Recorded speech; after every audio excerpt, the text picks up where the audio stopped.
अष्टमो अध्याय रक्तबीजवध।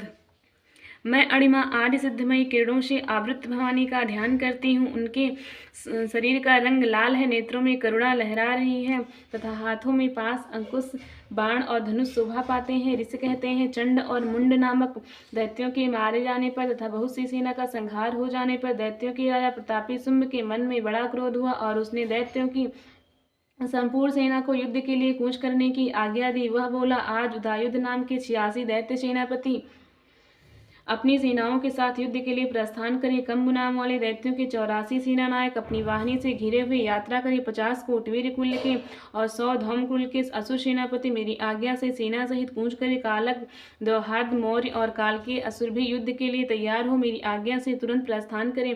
भयानक शासन करने वाला असुर राज शुंभ इस प्रकार आज्ञा दे सहस्त्रों बड़ी बड़ी सेनाओं के साथ युद्ध के लिए प्रस्थित हुआ। उसकी अत्यंत भयंकर सेना आती देख चंडिका ने अपने धनुष की टंकार से पृथ्वी और आकाश के बीच का भाग गुंजा दिया। राजन तदनंतर देवी के सिंह ने भी बड़े जोर जोर से दहाड़ना आरंभ किया। फिर अंबिका ने घंटे के शब्द से उस ध्वनि को और भी बढ़ा दिया। धनुष की टंकार, सिंह की दहाड़ और घंटे की ध्वनि से संपूर्ण दिशाएं गूंज उठी।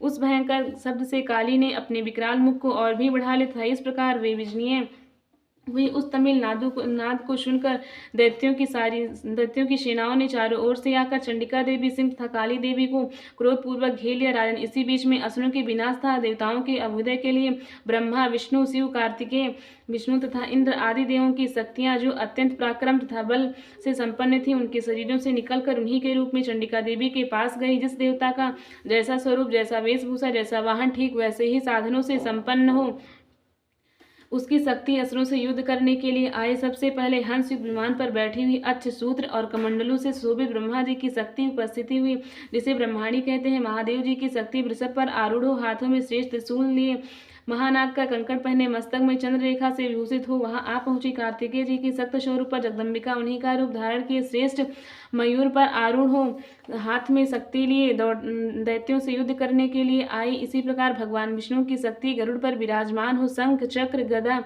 सांगर, धनुष और खड्ग हाथ में लिए वहां आई। अनुपम यज्ञ वाराह का रूप धारण करने वाले श्रीहरि की जो शक्ति है, वह भी 12 शरीर धारण करके वहां उपस्थित हुई। नारसिंह की शक्ति भी नृसिंह के समान शरीर धारण करके वहां आई। उसकी गर्दन के बाल के झटके से आकाश के तारे बिखरे पड़ते थे। इसी प्रकार इंद्र की शक्ति ब्रज हाथ में लिए ऐरावत बैठकर आई। उसके भी सहस्त्र नेत्र थे। इंद्र का जैसा रूप है वैसा उसका भी था। तदनंतर उन देव शक्तियों से घिरे हुए महादेव जी ने चंडिका से कहा, मेरी प्रसन्नता के लिए तुम शीघ्र ही इन असुरों का संहार करो। तब देवी के शरीर से अत्यंत भयानक और परम उग्र चंडिका शक्ति प्रकट हुई, जो सैकड़ों गिदड़ियों की भांति आवाज करने वाली थी। उस अपराजिता देवी ने धूमिल जटा वाले महादेव जी से कहा, भगवान, आप शुंभ निशुंभ के पास दूत बनकर जाइए और उन अत्यंत गर्विले दानव शुंभ एवं निशुंभ दोनों से कहिए, साथ ही उनके भीतर अतिरिक्त भी जो भी दानव युद्ध के लिए वहां उपस्थित हो, उनको भी यह संदेश दीजिए। दैत्यों, यदि तुम जीवित रहना चाहते हो तो पाताल को लौट जाओ, इंद्र को त्रिलोकी का राज्य मिल जाए और देवता यज्ञ भाग का उपभोग करें। यदि बल के घमंड में आकर तुम युद्ध की अभिलाषा रखते हो तो आओ, मेरी सिवाएं योगनियां तुम्हारे कच्चे मांस से तृप्त हो। चूंकि उस देवी ने भगवान शिव को दूत के कार्य में नियुक्त किया था, इसलिए वह संसार में शिवरीति के नाम से विख्यात हुई।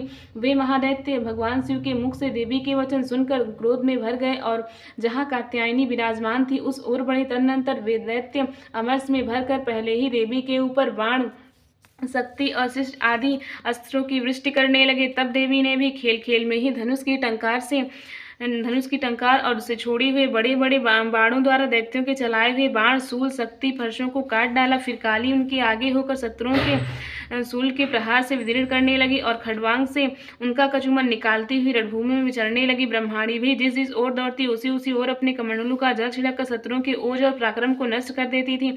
माहेश्वरी ने त्रिशूल से, वैष्णवी ने चक्र से और अत्यंत क्रोध में भरी हुई कुमार कार्तिकेय की शक्ति ने शक्ति से दैत्यों का संहार आरंभ किया।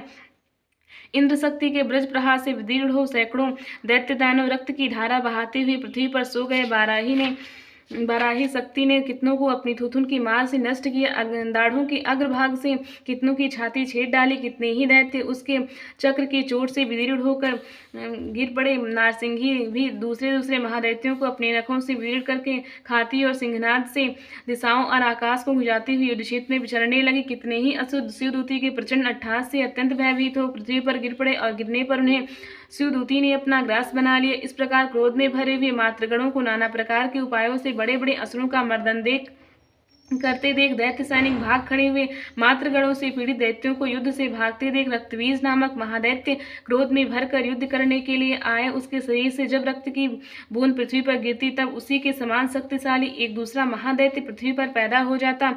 महाशुर रक्तबीज हाथ में गदा लेकर इंद्र शक्ति के साथ युद्ध करने लगा। तब ऐन्द्री ने अपने ब्रश से रक्तबीज को मारा। ब्रश से घायल होने पर उसके शरीर से बहुत सा रक्त चूने लगा और उससे उसी के समान रूप तथा पराक्रम वाले योद्धा उत्पन्न होने लगे। उसके शरीर से रक्त की जितनी बूंदें गिरी उतने ही पुरुष उत्पन्न हुए। वे सब रक्तबीज के समान वीरवान, बलवान तथा पराक्रमी थे। वे रक्त से उत्पन्न होने वाले पुरुष भी अत्यंत भयंकर अस्त्रों का प्रहार करते हुए वह मातृगणों के साथ घोर युद्ध करने लगे। पुनः ब्रज के प्रहार से जब उसका मस्तक घायल हुआ तब रक्त बहने लगा और उससे हजारों पुरुष उत्पन्न हो गए। वैष्णवी ने युद्ध में रक्तबीज पर चक्र का प्रहार किया तथा ऐन्द्री ने उस दैत्य सेनापति को गदा से चोट पहुंचाई। वैष्णवी के चक्र से घायल होने पर उसके शरीर से जो रक्त बहा और उससे जो उसी के बराबर आकार वाले सहस्त्रों महादैत्य प्रकट हुए उनके द्वारा संपूर्ण जगत व्याप्त हो गए। कौमारी ने शक्ति से, बाराही ने खड़ग से और माहेश्वरी ने त्रिशूल से महादैत्य रक्तबीज को घायल किया। क्रोध में भरे हुए उस महादैत्य रक्तबीज ने भी गदा से सभी मात्र शक्तियों पर पृथक पृथक प्रहार किया। शक्ति और शूल आदि से अनेक बार घायल होने पर जो उसके शरीर से रक्त की धारा पृथ्वी पर गिरी उससे भी निश्चय ही सैकड़ों असुर उत्पन्न हुए। इस प्रकार उस महादैत्य के रक्त से प्रकट हुए असुरों द्वारा संपूर्ण जगत व्याप्त हो गए। इससे उन देवताओं को बड़ा भय हुआ। देवताओं को उदास देख चंडिका ने काली से शीघ्रतापूर्वक कहा, चामुंडे तुम अपना मुख और भी फैलाओ तथा मेरे शस्त्रपात से गिरने वाले रक्तबिंदुओं और उनसे उत्पन्न होने वाले महादैत्यों को तुम अपने इस उतावले मुख से खा जाओ। इस प्रकार रक्त से उत्पन्न होने वाले महादैत्यों का भक्षण करती हुई तुम रण में विचरती रहो। ऐसा करने से उस दैत्य का सारा रक्त छीड़ हो जाने पर स्वयं भी नष्ट हो जाएगा। उन भयंकर दैत्यों को जब तुम खा जाओगी तब दूसरे दैत्य उत्पन्न ही नहीं हो सकेंगे। काली सिंह कहने पर चंडिका देवी ने सूल से रक्तबीज को मारा और काली ने अपने मुख में उसका रक्त ले लिया। तब उसने वहां चंडिका पर गदा से प्रहार किया, किंतु उस गदापात से देवी को तनिक भी वेदना नहीं पहुंचाई।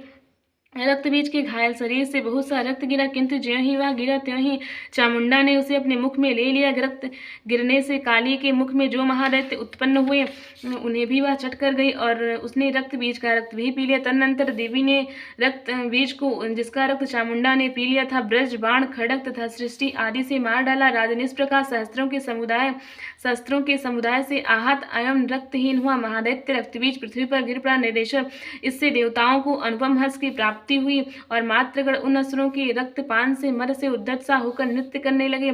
इस प्रकार श्री मार्कंडेय पुराण में सर्वाणी मनवंतर की कथा के अंतर्गत देवी महात्म्य रक्तबीज वध नामक 8वां अध्याय पूरा हुआ। बोलो आदि शक्ति जगत जननी मां भगवती की जय।